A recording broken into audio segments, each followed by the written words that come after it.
नमस्कार। Physics guideline में आपका पुनः स्वागत है।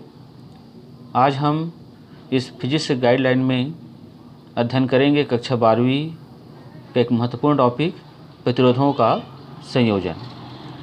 बच्चों, पहले हम यहाँ पर ये जानेंगे कि प्रतिरोधों का संयोजन होता क्या है। आजकल विद्युत उपकरणों के निर्माण में या अन्य प्रायोगिक कार्यों में हमें एक निश्चित मान के प्रतिरोध की आवश्यकता होती है। ऐसी स्थिति में हम निश्चित मान के प्रतिरोध को प्राप्त करने के लिए दो या दो से अधिक प्रतिरोधों को आपस में जोड़ करके एक निश्चित मान का प्रतिरोध प्राप्त कर लेते हैं। तो प्रतिरोधों को आपस में जोड़ने की इसी क्रिया को प्रतिरोधों का संयोजन कहते हैं या समूहन कहते हैं। इसके अतिरिक्त प्रतिरोधों को हम किसी परिपथ में जोड़ते समय मुख्य रूप से दो क्रम में जोड़ते हैं, एक श्रेणी क्रम संयोजन में और दूसरा समांतर क्रम संयोजन में। लेकिन कभी कभी क्या होता है कि प्रतिरोधों को हमें मिश्रित क्रम में भी जोड़ने की आवश्यकता पड़ जाती है। मिश्रित क्रम के संयोग में क्या करते हैं, कुछ प्रतिरोधों को श्रेणी क्रम में जोड़ते हैं तथा कुछ प्रतिरोधों को समांतर क्रम में जोड़ते हैं। अब यहाँ पर हम जो आज चर्चा करेंगे वो प्रतिरोधों के श्रेणी क्रम संयोजन पर चर्चा करेंगे। श्रेणी क्रम संयोजन में प्रतिरोधों का हमें तुल्य प्रतिरोध या परिणामी प्रतिरोध का समीकरण प्राप्त करना है। तो पहले आप ये समझ लीजिए कि तुल्य प्रतिरोध होता क्या है।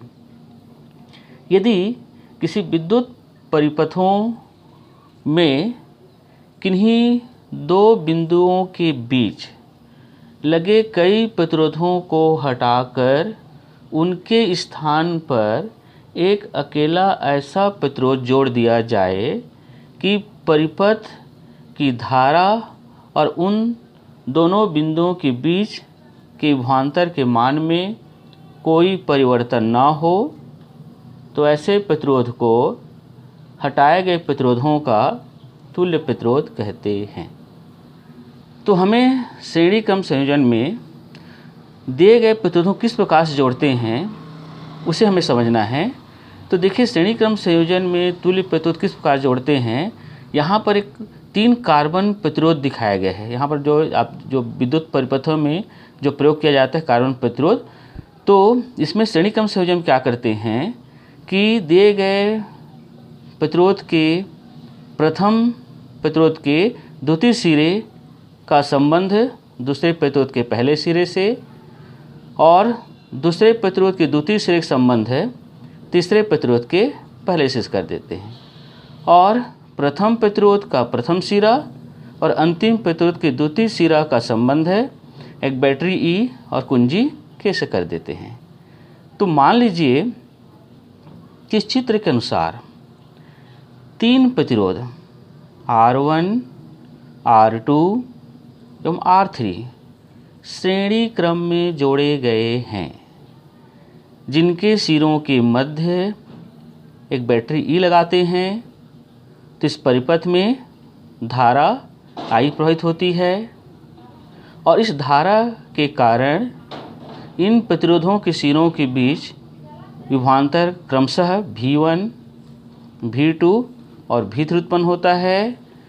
तो इन तीनों प्रतिरोधों का जो परिणामी विभवांतर होगा उसको हम लिख सकते हैं V बराबर V1 plus V2 plus V3, और इसे हम देते हैं समीकरण नंबर 1।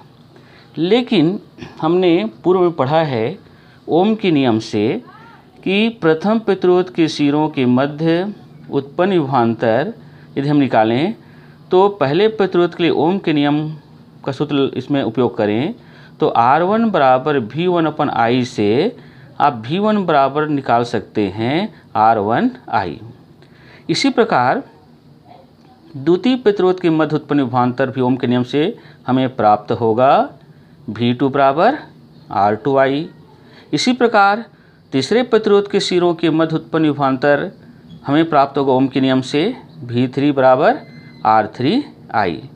अब हम इस V1, V2 और V3 के मान को समीकरण 1 में रख देते हैं।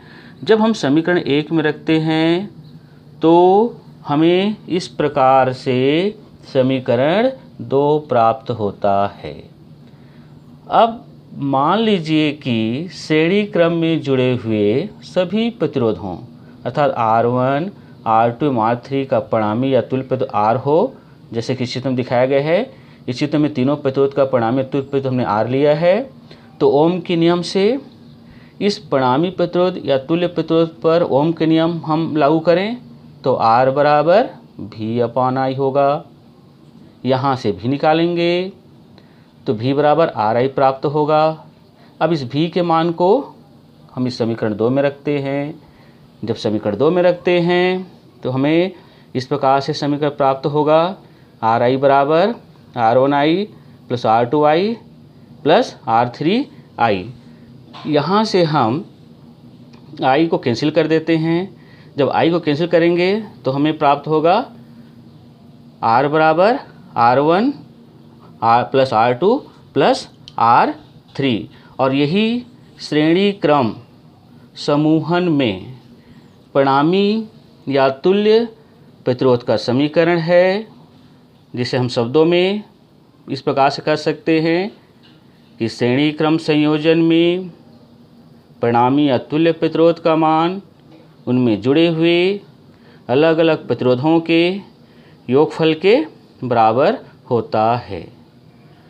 और इस समीकरण से यह भी निष्कर्ष निकलता है बच्चों कि जहाँ हमें प्रतिरोध के मान को बढ़ाना होता है वहाँ प्रतिरोधों को हमेशा श्रेणी क्रम में जोड़ना चाहिए। तो प्यारे बच्चों, आप सभी इस वीडियो को 1-2 बार रिवाइंड कर लेंगे और रिवाइंड करने के पश्चात आप इसे समझ करके नोट्स अवश्य बना लीजिएगा। और यदि आपको यह वीडियो अच्छा लगा तो अपने अन्य दोस्तों को भी आप शेयर कीजिए ताकि वो भी इस वीडियो का लाभ ले सके और हमारे चैनल फिजिक्स गाइडलाइन को आप अवश्य सब्सक्राइब कीजिएगा। धन्यवाद।